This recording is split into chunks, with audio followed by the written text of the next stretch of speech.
Central London میں properties تو دور کی بات ہے، میری پاکستان میں بھی کوئی پراپرٹی نہیں ہے. میں اپنے والد کے ساتھ رہتی ہوں کہ میری اور میری والدہ کی اور بہن بھائیوں کی پراپرٹیز یہ کہاں سے نکال کے لے آئے ہیں. بات یہ ہے کہ جن اربوں روپے کی مے فیئر کی پراپرٹیز کی یہ بات کر رہے ہیں، یہ تو پہلے پتہ نہیں ہے. بتائیں کون سی پراپرٹیز ہے، لائیں دکھائیں، اس کا کوئی پروف لائیں. الحمدللہ پارک لین کے اوپر جو اپارٹمنٹس ہیں وہ الحمدللہ ہمارے ہیں. میرے بھائی کی کمپنی ہے جی، میرے بھائی کی ساری وہ پراپرٹیز بھی ہیں، میں اس میں بالکل ایک ٹرسٹی ہوں. دبئی اور جدہ کی فیکٹریوں کے حوالے سے تمام ریکارڈ اور دستاویز موجود ہیں.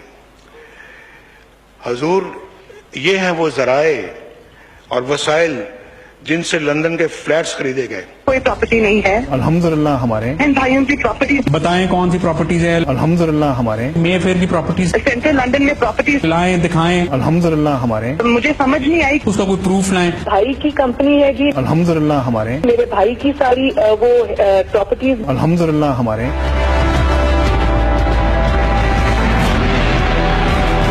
میں نے یہ نوٹ کیا ہے کہ مدعا علیہ نمبر 1 کے بچوں کے ان کمپنیوں اور جائیدادوں کے حوالے سے مسلسل بدلتے موقف ان کمپنیوں اور جائیدادوں کے ریکارڈ سے کسی قسم کی سپورٹ سے قاصر ہیں. کوئی ایسی دستاویز پیش نہیں کی گئی جس سے ثابت ہو سکے کہ حسین نواز شریف 2006 میں ان کمپنیوں اور جائیدادوں کے مالک بنے. قطر سے بیان جمع کروانے والے صاحب کی جانب سے دوسرا خط آنے تک ان بچوں، یہاں تک کہ مدعا علیہ نمبر 1 کی جانب سے ان $34 ملین جن کی ادائیگی کے ذریعے سن 2000 میں ان جائیدادوں کو عدالتوں کی تحویل سے چھڑانے میں استعمال کیا گیا کہ ذرائع کے بارے میں کوئی وضاحت پیش نہیں کی گئی. یہ نہیں بتایا گیا کہ عدالتی تحویل سے ان جائیدادوں کو چھڑانے کے لیے بعض مدعا علیہان اور ان کے اقربا کی جانب سے اتنی بڑی رقم کی ادائیگی کیوں کی گئی اگر ان کا ان جائیدادوں کی ملکیت سے کوئی تعلق نہیں تھا.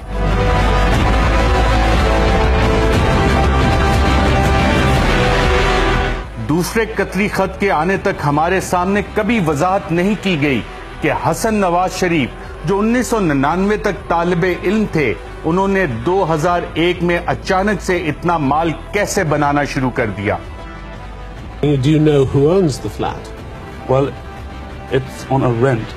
I'm on a rent basis which comes from every quarter from Pakistan. You're renting it personally, or the money comes from Pakistan? The money comes from Pakistan. From who? From your father? Not my father. We have a family business back in Pakistan, which is not being built up by my father overnight. It was built up by my grandfather for the last 50 years since the independence of India and Pakistan. Do you know who owns the flat that you live in? Well, actually, I'm not the right person to. But you live there. It doesn't matter.